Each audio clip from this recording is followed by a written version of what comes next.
This is Berkeley Voices. I'm Anne Bryce.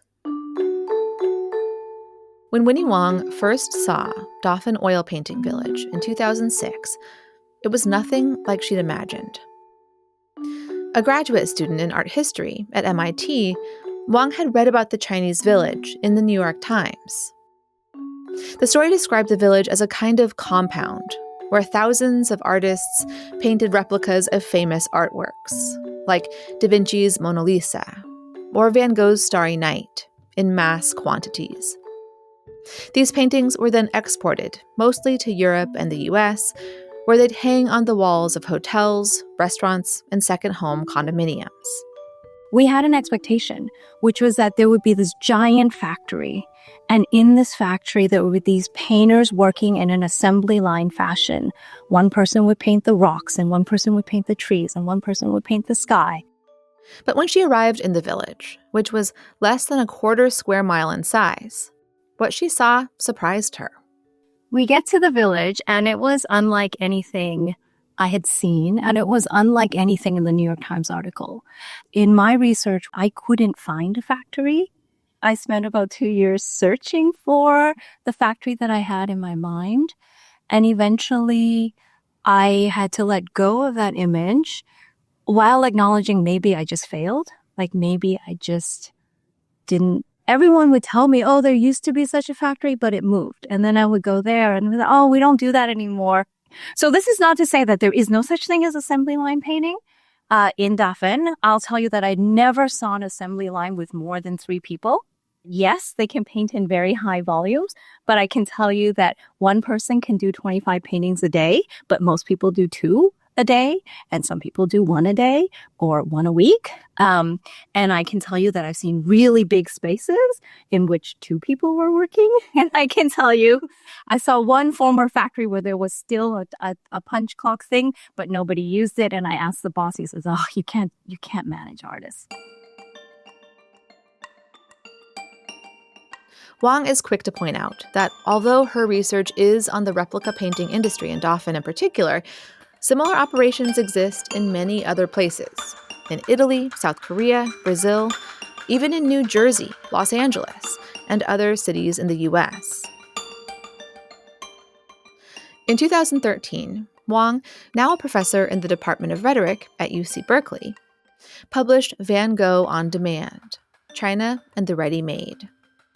The book looks at the image of China that many of us in the West have, that it's a country where mass quantities of cheap things are made with little care, and traces those stereotypes back to their origins in Europe hundreds of years ago. It also talks about the people Wong met in Dafen and how they forever changed the way she thinks about art and authenticity and the nature of creativity.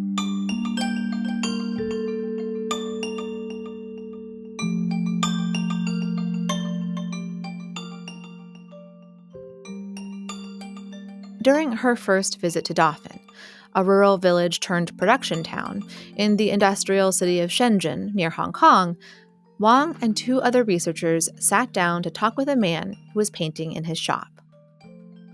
In his shop were some recognizable works, like the Mona Lisa and Lady with an Ermine by Leonardo da Vinci, and Napoleon Bonaparte by Jacques-Louis David. But most were paintings Wong didn't recognize. Some were replicas of works by lesser-known artists, but there were also paintings created from photographs of families or their pets. As long as someone ordered it, says Wong, someone painted it. After the scholars interviewed the man, he told them he wanted to ask them a few questions in return. And he said, okay, so the 3 of you, you've been to a lot of places in the world, right? Well, like, kind of. And you have to understand that most of the people in this village are peasants by designation, and very few of them, and this man in particular, later I found out, would not have really even gone to elementary school, like how would you say, intermittent schooling, let's say. And so he said to us, all right, so you've been to lots of places in the world. Okay, well, what do you think of our village? And we said, well, it's very nice. And he said, and honestly, for us, it was not it was not the most modern or clean or fancy place. And he said, well, we think it's very nice here. And we think, for example, that it's nicer than Paris. And we think our Mona Lisas are better. What do you think? And the way he had said that question, the way he had formulated it was so shocking to me because I had never thought that Mona Lisas just existed in the plural, that they could be better or worse than one another, nor that how well a Mona Lisa was painted would have anything to do with how nice a place was or was not.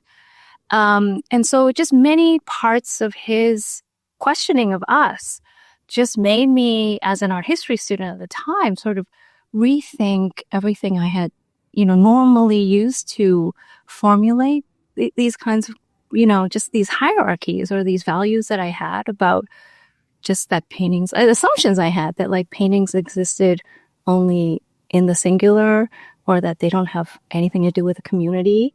And it was very, very surprising. It really changed my mind. And I'll say that subsequently, I think from that moment on, I realized this was a very interesting place that I couldn't stop thinking about. And I think from then on, I'll say that every interview I did with every painter there did that to me. Like they made me rethink all my assumptions all the time in a very direct and very frank way, and with questions that I couldn't answer.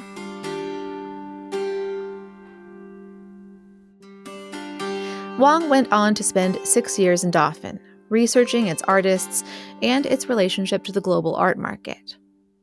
She spent 2 of those years working as an apprentice artist in a Van Gogh studio to better understand the training that these artists received. And she interviewed about 200 painters of the estimated 6,000 artists that the government said worked in the industry. Nearly all of them, or the vast majority of painters working there, are what in China are sort of illicit migrants. They are migrant workers who aren't really technically supposed to be there. So again, how do you arrive at a statistic? And there are also people who come in and out of this job or that job or this work or that work. And there are people who are doing other work while they're doing this. So how exactly the numbers arrived at, I don't know. The painters came from a wide range of educational and art backgrounds. Some had no exposure to art training at all, while others had a lot of experience, with years of university-level arts education. Wang says that in the West, we tend to think of copying another person's work in 2 distinct ways. Either it's all bad, a person's work is their own and should never be copied, or that it's all good. All copying is transformative. It's how we learn, and that imitation is a form of flattery.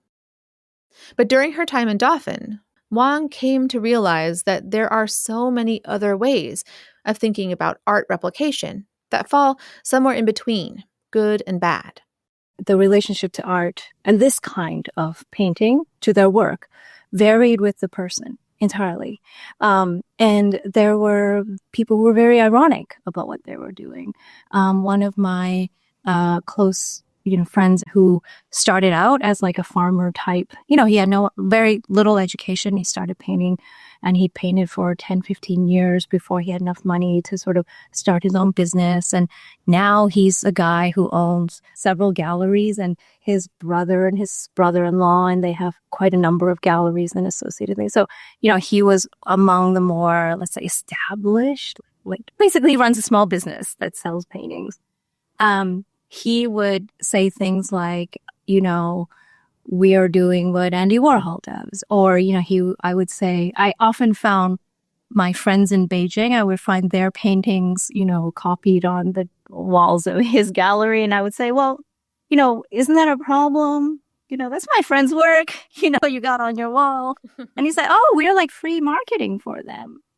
So he was an example of someone who had come to a very postmodernist, we would say, in like our world, view of the commercialization of art. And he was very philosophical about it. and pragmatic. But then there were many artists who were like, I'm here to realize my dream to become an artist. And then there were ones who would say, I'm just doing this because it makes money and this is what I can do. And I don't mind painting. So they had not only different relationships to what they thought of as art, they had different relationships to what this work was. For some of them, it was art. For some of them, it was not. Wong says that the dichotomous way that Westerners tend to think about replicas and other forms of transformative art doesn't take into account the complex realities that artists face today. The difference between Dafen Village and the sort of art world in let's say, the West, is that they're in a condition in Dafen that is much more honest and much more open and much more transparent about what they're doing. They do not have like layers of institutional or market value or like versed brand marketing people, consultants, to tell them how to present themselves properly so that their art could be, much more valuable. And I'll say that since that time that I've done that, or during that time, I've had the opportunity to interview many world famous artists, or or speak with artists who are at the opposite ends of the spectrum. And I would say that these artists share a great deal. And I learned the same things from them. And also that, there is much greater similarity between the most successful artists and the most accused forger than we can imagine, particularly in the way they think about and relate to the question of what is art. It's a question that Wong and her students explore in a Berkeley class that she teaches, which looks at scandals of so-called forgery throughout history.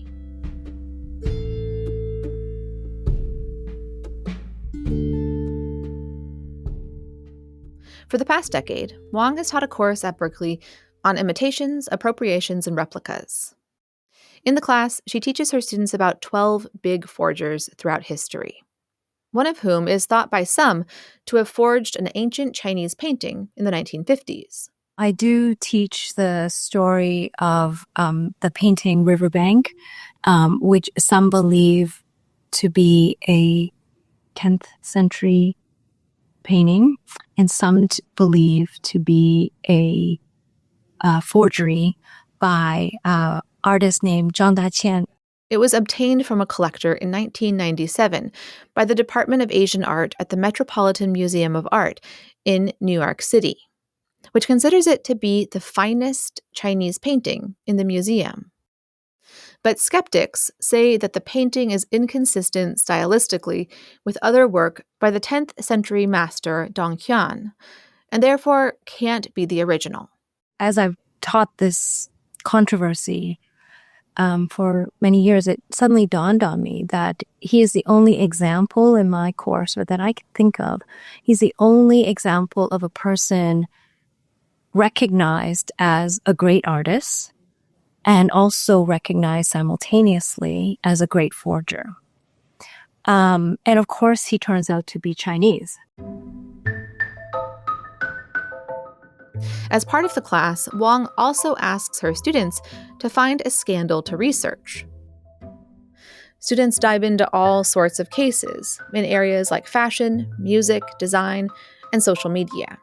I'm also just constantly learning from my students about where and the fact that there is just no shortage of sort of the structure of scandal or the structure of very opposing views about the phenomenon that we just generally call copying, but that just take on really complex dimensions. And so I just want to kind of shout out to my students who, over the 10 years have really kind of informed me with just amazing, crazy stuff. There is one I'm still puzzling about, but although now it's been several years. The phenomenon of exact Instagram copies. So, or Again, the terminology is scandalizing, but it's so the phenomenon of a Instagram of an influencer who travels the world in luxury hotels, usually with her boyfriend, with a lot of sponsorship of luxury fashion and products. And another Instagram user was able to reproduce every one of the images that the original influencer had on her page. So she was posing in the same ways, in places that looked just like the original locations, with all the same goods. She even had a similar boyfriend in the photos. This phenomenon of not only reproducing the work of an artist, but a person. So not just impersonating them, but if an influencer's life is their, the extent to which it is their life online, to be able to, in some ways, make it look like you're reliving their life almost instantaneously. That was an interesting scandal, which was hard to make heads or tail of, because there was very little monetary gain, and there was very little. It was hard to imagine how it could have been done. And this is before AI. As artificial intelligence makes dramatic advances, allowing users to harvest other people's art and words and ideas for their own use, Wong says her research on fakes and forgeries has re-emerged in conversations about what counts as real or legitimate art. Wong says that Americans tend to devalue a product when it's easily available, like it is with AI, or replicas of a famous painting. We find a piece of art beautiful or a poem well-written if it's one of a kind and hard to come by. But when it's easy to recreate, she says, it disturbs our sense of making and what it means to be creative human beings. She likens the anxieties that Americans felt about globalization and moving manufacturing to China in the 1990s and the early 2000s to our current misgivings about AI. In the history of forgery, this is a constant kind of aesthetic question, a philosophical question. After you find out something is a forgery, you cannot change it. You somehow cannot undo it in your mind, the fact in your mind, and experience the painting like you did before. And, in some philosophical, thinking that it can seem hypocritical.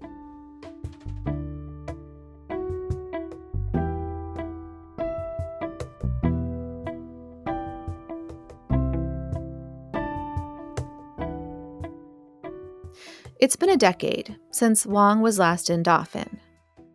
In 2015, as part of an interdisciplinary research studio at Berkeley, Wong and architecture professor Margaret Crawford took a group of graduate students to study urban art villages in the Pearl River Delta region.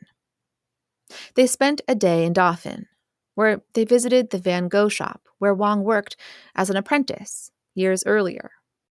When the group returned to the U.S., students and faculty spent the summer transforming their research materials into a multimedia exhibition of paintings, models, dioramas, and video. It was showcased on the Berkeley campus and in Shanghai. In the years after the 2008 financial crisis in the West, international orders for replica paintings from Dafen dropped, and demand began to shift more toward the domestic market, which grew unabated as the Chinese property market continued to soar until only very recently. Even when I saw it in 2015, it was still very active, but it was different. It was a different market. And now so therefore my hypothesis is that with the turn in the property market in China, I would suspect that Dafen is in hard times. But I don't know. And I don't know if, friends often go and send me videos and sort of audio from old friends there. And I miss it a great deal. And I know that the painters I know are still working there, still doing something. But it's a very uncertain future, I think, for, If I think of Dafen, for me, as a way in which I learned about the relationship between China and the West, or China and America, thinking about Dafen makes me, I project all my worries about our future relationship there as well. With the U.S. in an era of anti-China sentiment, Wong says it's been very difficult for her to continue her research.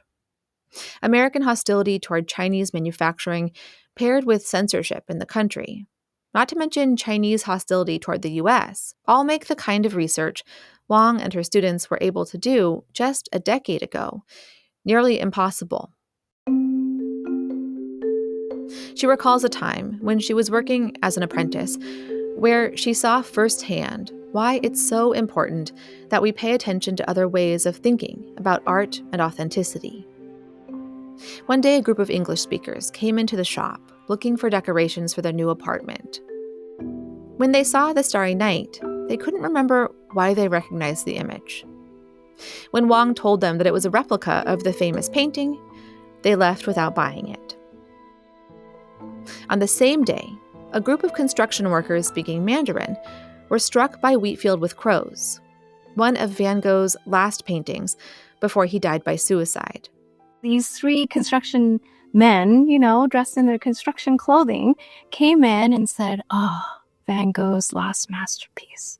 Its psychological powers, And I was, so they know clearly that this is a copy of Crows in the Wheat Field, but that didn't prevent them from accessing or having conversation about the historical Van Gogh and this painting.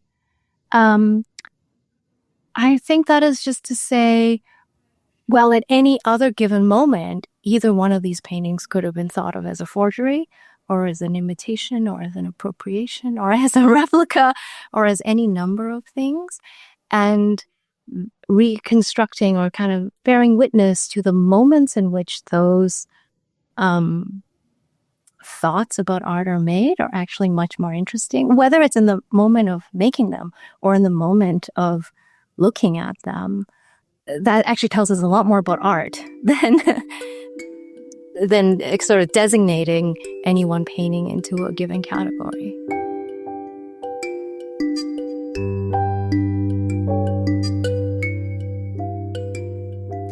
I'm Anne Bryce, and this is Berkeley Voices, a UC Berkeley news podcast from the Office of Communications and Public Affairs at UC Berkeley. You can find the show wherever you listen to podcasts, including YouTube at Berkeley News. To see artworks and photos from Dafen and to read a transcript of the episode, visit UC Berkeley News at news.berkeley.edu/podcasts. There's a link to the episode in our show notes. This was the 6th episode of our series on transformation. In 8 episodes, we're exploring how transformation of ideas, of research, of perspective shows up in the work that happens every day at UC Berkeley. New episodes of the series come out on the last Monday of each month.